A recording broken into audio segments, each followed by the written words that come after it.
আমার সাথে এমন কইরেন না। আমি পিচ্ছি একটা পোলা। আমার সাথে এরকম করে কি মজা পাবেন আপনি? তোরে বলছি চুপচাপ শার্ট খুলে দাঁড়া। আমি পারুম না। আমার কি লজ্জা বলতে কিছু নাই নাকি? তোর কাছে এত কিছু শুনতে চাইছি আমি? যা বলছি তা কর। কি হচ্ছে কিছুই বুঝতেছেন না তো? আগে পরিচয়টা দিয়ে নেই। আমি হৃদয়। ইন্টার প্রথম বর্ষে পড়ি। কলেজ শুরু হয়েছে অনেক আগেই। বাসায় সমস্যার জন্য এতদিন আসা হয়নি। আজকেই প্রথম আসলাম। কলেজ গেট দিয়ে ঢুকতেই দেখলাম পাশে কিছু মেয়ে বসে গল্প করছে। তারা সম্ভবত আমার সিনিয়র। তাদের সামনে দিয়েই যাচ্ছিলাম, হঠাৎ মিষ্টি কণ্ঠের ডাক ভেসে আসলো। এই কই যাস? আমি তাকিয়ে দেখি অসম্ভব সুন্দর একটা মেয়ে কথাটা বলল। তাকে দেখা মাত্রই খেয়ে ফেলছি। বাস না মানে ক্রাশ আর কি। আমি তাদের কাছে গিয়ে বললাম, জি, ডেকেছিলেন আমাকে? হ্যাঁ, আপনাকে ডেকেছি মহাশয়। তো আপনি কে আর এখানে কি?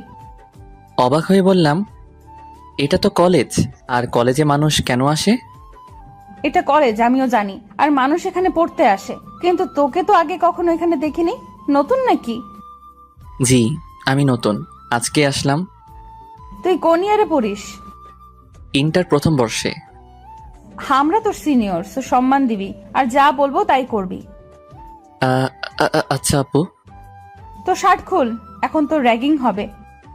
এই হলো কাহিনী। তারপর যা যা হয়েছে জানিনি। এখন বর্তমানে আসি। আমি রাগী মেয়েটার সামনে দাঁড়িয়ে ভয়ে কাঁপছি আর ভাবছি কি করব। হঠাৎ সে আমার কাছে এসে আমার শার্টের সবগুলো বোতাম খুলে ফেললো। ঘটনা এত তাড়াতাড়ি হলো যে আমি কিছুই বুঝলাম না। আর এখন আব্বুলের মতো লজ্জায় দাঁড়িয়ে আছি। সিনিয়র বলে কিছু বলতেও পারছি না। আমি আবার যা ভীতু, কি করব। মেয়েটার বান্ধবী বলে উঠল, বাহ নিধি, ছেলেটার বডি তো অতটাও খারাপ না।